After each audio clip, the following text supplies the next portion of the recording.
Welcome back to TKC, and we are here at Compass Travel.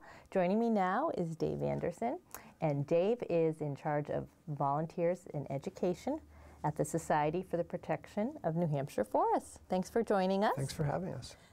That's a name that we all know of, but tell us exactly what your group does. Thanks. Well, the Forest Society is a statewide conservation organization. We were founded in 1901.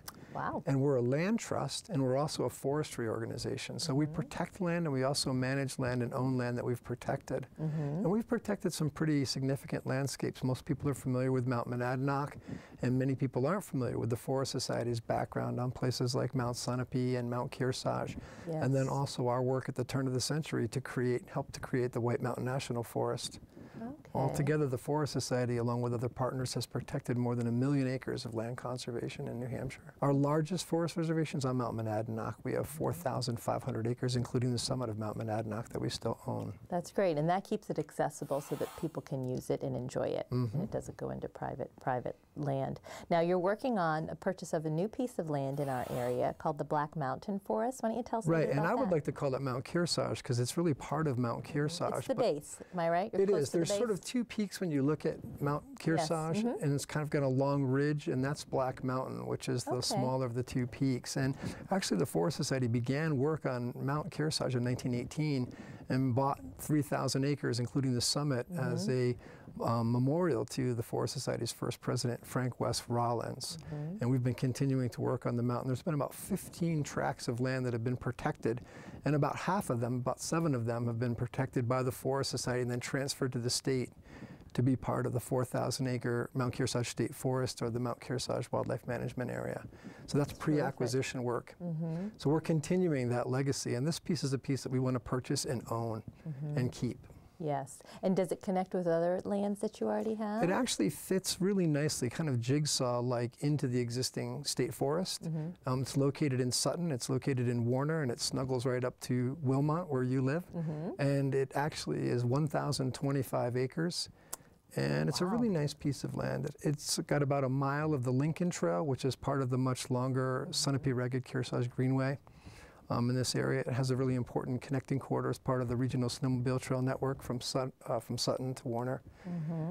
Beautiful wildlife habitat, tremendous scenic resource. You can see it. Everybody on the eastern side of New London is familiar with the view. Yes. From up on the hill, from the Four Corners area, you're looking right at the property. You see it from 89. It's a very visually important piece of what makes the backdrop to our local communities. I agree, and I think one of the nicest things, well, the reason why people do appreciate the view of Kearsarge so well is that it is undeveloped primarily. You see a couple houses here and there, but that's nice. So this piece of land will help keep that looking the way it does now. Right. I mean, Mount Kearsarge is where many of us really took our first real hike. It's true. It's an important, part of our background. It's a part. In fact, it's the namesake of this very show, Kearsarge Chronicle, and the former Kearsarge Valley magazine. And our whole area. Right. And if Kearsarge was Black Mountain, you'd open up the phone book and there'd be pages of businesses that started with Black Mountain. But we're in the Kearsarge region. This is our work on Kearsarge. I think each generation has a great opportunity to continue that work of protecting the undeveloped blocks on the mountain, and this is certainly the next logical piece that fits into the puzzle. It's a nice piece of property, tremendous wildlife habitat. In fact, there's a brook there called Mountain Brook, and this past summer was very dry. Mountain Brook ran all summer long. It's fed from some really beautiful spruce wetlands high on the mountain in a remote area that very few people see. And those waterfalls support a cold water fishery. We've seen little tiny trout in that stream, and that feeds into the Blackwater River. Yes. And then via Stevens Brook down to the Warner River. We've seen signs of moose and deer, certainly bear, bobcat. There's beautiful talus ledges and cliffs, tremendous views out from the property, not only views of Black Mountain from the surrounding area, but when you climb up, there's a feature called Baker Ledge. And you can see all the way down towards Lemster and down towards Monadnock. And you can see Mount Moosilauke, and you can see Mount Cardigan, and you can see Mount Escutney. Really, from that ledge? From that ledge, from Baker Ledge. That does sound like that's a keeper. Now, you are trying to purchase this land, am I correct? Right, exactly. So how are fundraising efforts for that going? We're really excited about the enthusiasm for this. As of the taping today, we have $800,000 towards a projected purchase price of $1.2 million, so we're 2/3 of the way there. We've had 4, 5 special events, including some hikes and some meetings. There's some more special events coming up. There's a hike later on in November, and actually some folks are working on a special benefit concert for this event. Get you to that last mile. Right.